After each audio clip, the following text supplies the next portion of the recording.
TIMS hospital ప్రారంభించడంలో Congress ప్రభుత్వం జాప్యం చేస్తుందని హరీష్ రావు కామెంట్స్పై ప్రభుత్వ వైపు ఆది శ్రీనివాస్ కౌంటర్ ఇచ్చారు. జూబ్లీహిల్స్ ఎన్నికలు వచ్చేసరికి హరీష్ రావుకు సమస్యలు గుర్తుకొచ్చాయా అని ఆయన ఎద్దేవా చేశారు. నగర ప్రజలను పక్కదారి పట్టించడానికి ఆయన హడావుడి మొదలు పెట్టారని విమర్శించారు. కొత్తపేట టిమ్స్ హాస్పిటల్ దగ్గర హరీష్ రావు బీఆర్ఎస్ ఎమ్మెల్యేలు షో చేశారని ఎద్దేవా చేశారు. 10 ఏళ్లు అధికారంలో ఉండి ఎందుకు సూపర్ స్పెషాలిటీ ప్రభుత్వ ఆసుపత్రులను ఎందుకు నిర్మించలేదో హరీష్ రావు సమాధానం చెప్పాలని ఆయన కౌంటర్ ఇచ్చారు.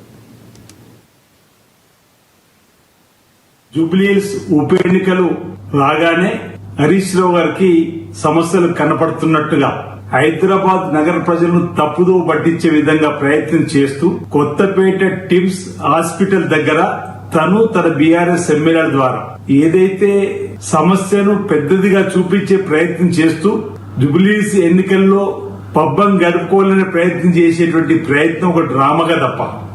టిమ్స్ హాస్పిటల్ నిర్మాణం గత ప్రభుత్వం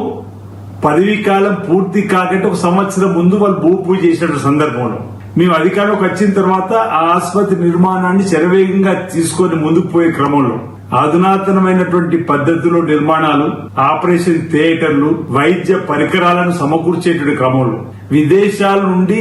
అధునాతన పద్ధతులు ఉండేటువంటి పరికరాలను దిగుమతి చేసే క్రమంలో కాస్త ఆలస్యం జరిగేటువంటి సందర్భం, దాన్ని సరిదిద్దేటువంటి ప్రయత్నం కూడా చేసేటువంటి సందర్భంలో ప్రభుత్వం ఉంటూ మేము ప్రభుత్వం పేరు కోసం హడావుడిగా ప్రారంభం చేయాలనే ఆలోచన ఏనాడు కూడా మా ముఖ్యమంత్రి రేవంత్ రెడ్డి గారు చేయలేరు. పేద ప్రజలకు ఉపయోగపడేటువంటి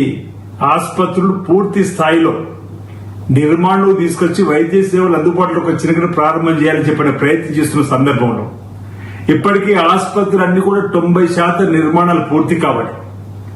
వీరంత తొందరలో వైద్య సేవలు ప్రారంభం చేయడానికి కోసం ఓవైపు ప్రభుత్వం కసరత్తు చేస్తుంటే ఈరోజు ఈ ప్రభుత్వం పైన ఎప్పుడు ఆడిపోసుకునేటువంటి కేసీఆర్ కరోనా విపత్తు తర్వాత ప్రజల గురించి ఆలోచించి కార్పొరేట్ హాస్పిటల్ స్థాయి